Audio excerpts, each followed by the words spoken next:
مع انك بتتكلم بدون وعي، بس اوكي انا هفهمك معنى.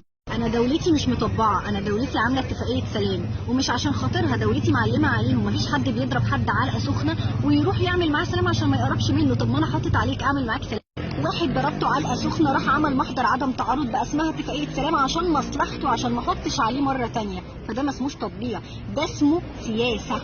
هدنه لحين ثوره غضب اخرى، وهنحط عليهم تاني عادي مفيش اي مشكله. اكبر دليل ان انت بتبرر لمجرد التبرير انك مش متابع اصلا الاحداث، واخدت بالك ان السفير بتاعنا انسحب من عندهم، ولسه طالع قرار الصبح ان السفير بتاعهم مش هيجي عندنا تاني، يعني ما يبقاش عندنا سفاره.